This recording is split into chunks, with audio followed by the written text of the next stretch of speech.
Share बाजार की तमाम सभी बड़ी खबरें अब मिलेगी सिर्फ एक चैनल पर। फटाफट हमारे चैनल बाजार एनालिसिस को अभी सब्सक्राइब करें। 2 दिन की गिरावट के बाद कल बाजार ने बाउंस बैक किया और बाजार में सब मंगल रहा। रूस यूक्रेन संकट में नरमी की खबर से बाजार उछल पड़ा। निफ्टी में 1 फरवरी 2021 के बाद सबसे बड़ी इंट्राडे तेजी आई। बीएसई के सभी सेक्टर इंडेक्स बढ़त पर बंद हुए। स्मॉल और मिड कैप में शानदार चमक दिखी। दिग्गज शेयरों के साथ ही छोटे मझोले शेयरों में भी शानदार मजबूती देखने को मिली। निफ्टी का मिड कैप इंडेक्स 817 अंक की बढ़त के साथ 29,375 के स्तर पर बंद हुआ। कल के कारोबार में निफ्टी के 50 में से 48 शेयरों में तेजी देखने को मिली, जबकि सेंसेक्स के सभी 30 शेयरों में खरीदारी रही। वहीं निफ्टी बैंक के सभी 12 शेयरों में तेजी देखने को मिली।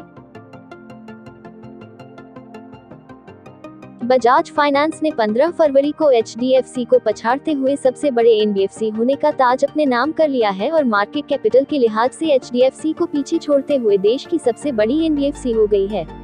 आज के इंट्राडे कारोबार में बजाज फाइनेंस का मार्केट कैप 4,17,385 करोड़ रुपए पर पहुंच गया, जो कि एचडीएफसी के 4,17,076 करोड़ रुपए के मार्केट कैप से ज्यादा है।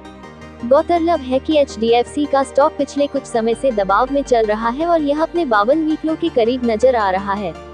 पिछले एक साल में एचडीएफसी में 19% की गिरावट देखने को मिली है और यह हीरो मोटोकॉर्प के बाद निफ्टी के सबसे खराब प्रदर्शन करने वाले शेयरों में से एक रहा है।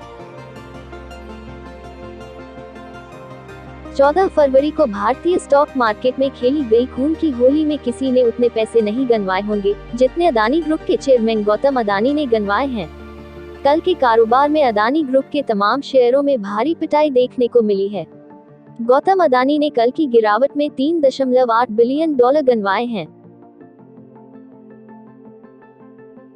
SpiceJet Q3 results. Low cost airline SpiceJet ने 15 फरवरी को सूचित किया है कि कंपनी लगातार 7 तिमाहियों के घाटे के बाद मुनाफे में लौटी है।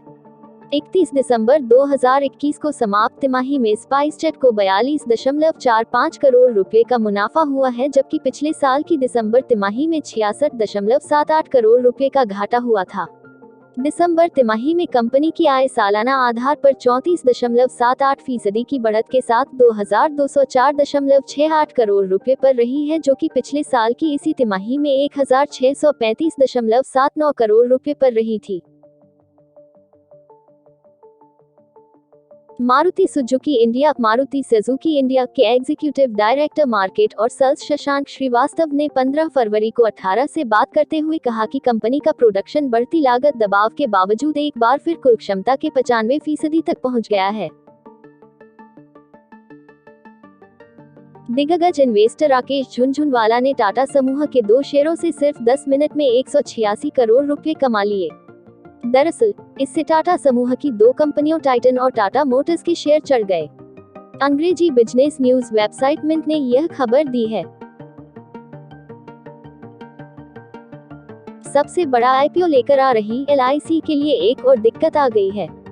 उसे अब या तो आईडीबीआई बैंक से निकलना होगा या फिर एलआईसी हाउसिंग फाइनेंस से हटना होगा।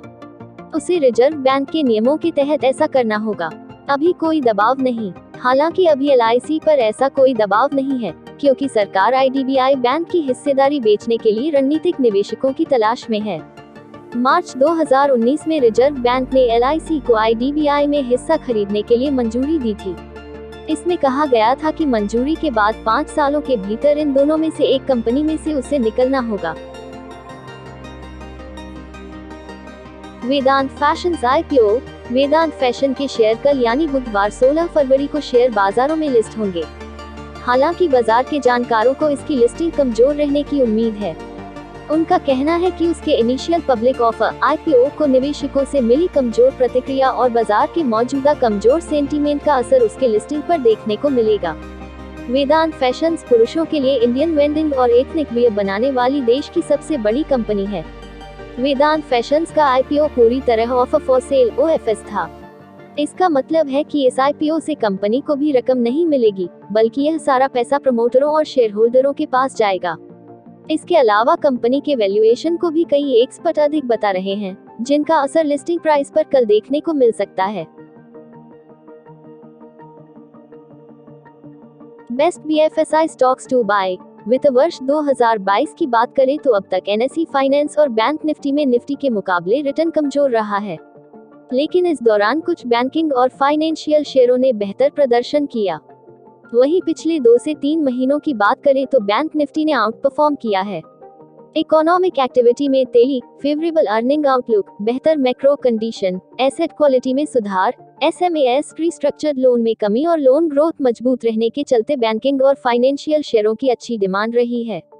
ब्रोकरेज हाउस मोतीलाल ओसवाल का कहना है कि BFSI के लिए आगे आउटलुक मजबूत है। कुछ शेयर आउट परफॉर्म करने के लिए तैयार हैं।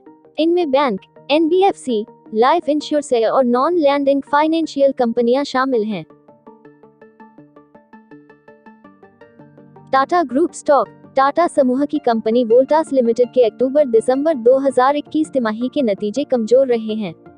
कंपनी का मुनाफा करीब 25% घटा है। कंपनी का रेवेन्यू भी दबाव में है। आने वाले समय में भी कंपनी का आउटलुक काफी बेहतर नहीं है। नतीजों के बाद ज्यादातर ब्रोकरेज हाउसेस ने वोल्टास को शेयर पर अपनी रेटिंग बरकरार रखी है। ब्रोकरेज ने शेयर के टारगेट प्राइस भी रिवाइज किया है। वोल्टास होम अप्लायंसेस, AC और कूलिंग टेक्नोलॉजी सेगमेंट की प्रमुख कंपनी है। देश की सबसे बड़ी फिनटेक कंपनी पेटीएम का शेयर मंगलवार को रिकॉर्ड लो पर पहुंच गया। यह शेयर अपने इश्यू प्राइस से 60% से अधिक नीचे आ चुका है और इससे निवेशकों को भारी नुकसान हुआ है। इसमें हाथ चलाने वालों में दुनिया के सबसे दिग्गज निवेशक वॉरेन बफे भी शामिल हैं। इसका इश्यू प्राइस 2150 रुपये था, जबकि मंगलवार को यह 840.05 रुपये के रिकॉर्ड लो पर पहुंच गया। पेटीएम के रेड हेरिंग प्रोस्पेक्टस के मुताबिक बफे की कंपनी बर्कशायर हैथवे ने 1279.7 रुपये के भाव पर शेयर खरीदे थे।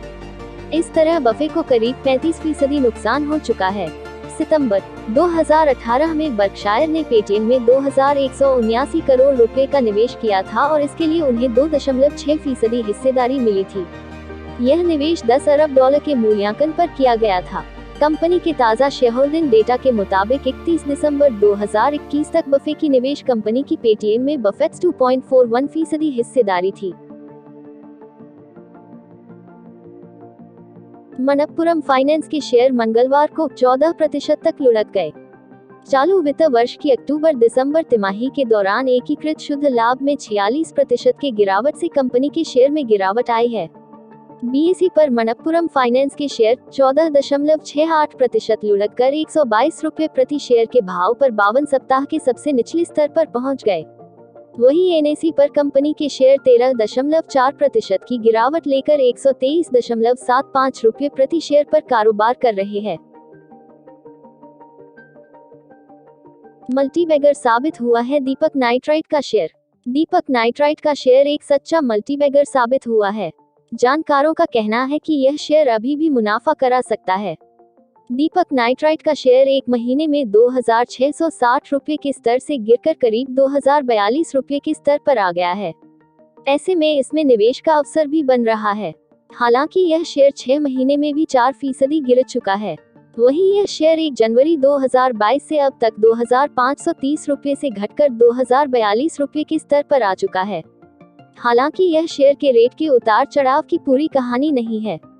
आइए जानते हैं इस शेयर कैसे 1 लाख रुपए को 1 करोड़ रुपए से ज्यादा बना दिया है। Auto stock tips. Auto industry body society of Indian automobile manufacturers (SIAM) द्वारा जारी आंकड़ों के मुताबिक पिछले महीने देश में गाड़ियों की बिक्री कॉमर्शियल वाहनों को छोड़कर सालाना आधार पर 19% कम रही। जनवरी 2022 में सभी प्रकार की गाड़ियों की बिक्री कम हुई, लेकिन चिप की किल्लत व गांवों से कमजोर मांग के चलते सबसे अधिक बिक्री यात्री गाड़ियों, पैसेंजर व्हीकल्स व दोपहिया गाड़ियों की कम हुई। इसके अलावा कोरोना की तीसरी लहर ने भी इसकी बिक्री पर नकारात्मक असर डाला।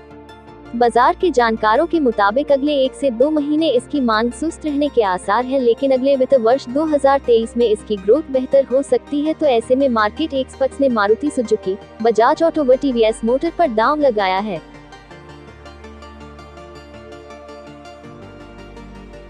Thanks for watching. Share market से जुड़ी ताज़ा जानकारी और डेली मार्केट एनालिसिस के लिए हमारे चैनल बाजार एनालिसिस के सब्सक्राइब बटन और बेल आइकॉन को दबाना ना भूलें। धन्यवाद।